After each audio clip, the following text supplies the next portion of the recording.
आज हम बच्चे क्लास 12 मैट्रिक्स के क्वेश्चन सॉल्व करते हैं। इसके बारे में एक्सप्लेन बहुत अच्छे से करेंगे जो आपको हर चीज़ समझ में आएगा।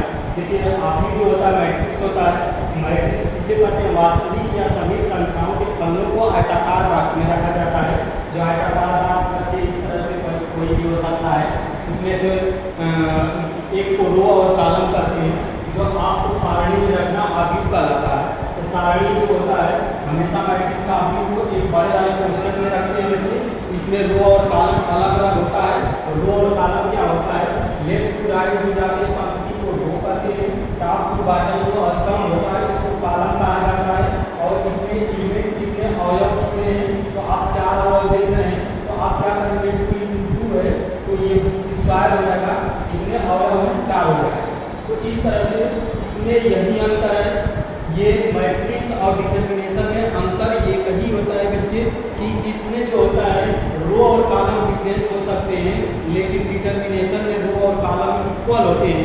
यही इनमें अंतर होता है। तो इसमें रो और कॉलम मान लीजिए इस तरह से 1 2 3 4 5 6 दे दिया। तो इसमें पूछेगा कितनी कोटि है, तो कोटि कितने हैं?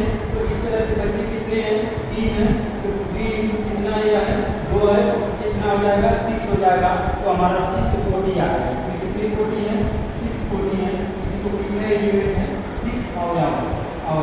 इसको अवयव भी बोलेंगे। तो इस तरह से हमारा क्या हो गया? 3 इंटू 2 का रो और कॉलम हो गया। अब इस तरह से इसको लिख सकते हैं 1 2 3 4 5 6 7 8 9। तो ये कितने हो गए बच्चे? इसमें एलिमेंट कितने हो गए? 3 इंटू 3 का हो गया। तो 3 इंटू 3 का हो गया तो 3 कितना हो जाएगा? 9 कोटि हो जाएगा। 9 अवयव हो जाएगा। तो हम क्या करेंगे?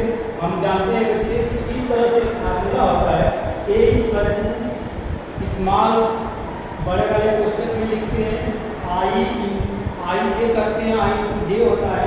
अगर i का मान 1 रखें, j का मान 1 रखें तो a11 होता है। अगर i का मान 1 रखें, j का मान 2 रखें तो a12 होता है। इस तरह से डॉट डॉट हम रो बना सकते हैं। इस तरह से नीचे i j का मान रखते जाएंगे तो कॉलम बनता जाएगा। तो रो और कॉलम हमारा जो होता है वो बनता चला जाएगा। 3 इंटू 2 2 इंटू 3 4 इंटू 5। तो इस तरह से रो और कॉलम बना सकते हैं। रो और कॉलम में हमको सबसे जो हार्ड होता है वो मल्टीपल होता है। मल्टीपल करना बहुत आसान होता है, जो आपको अगले लेक्चर में बताएंगे। तो इस तरह से प्रश्न हम क्या करते हैं? सॉल्व करेंगे। तो इसके आगे आपको हम बताएंगे तो मैट्रिक्स से क्या होता है, डिटर्मिनेशन में क्या अंतर होता है, आप समझ गए होंगे। तो आप सभी के लिए धन्यवाद। अब इसके बच्चे थोड़ा सा और एक्सप्लेन कर दें।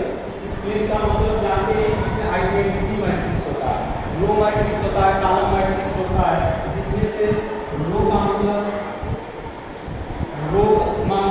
ये हो जाएगा इस तरह से A B C। तो ये क्या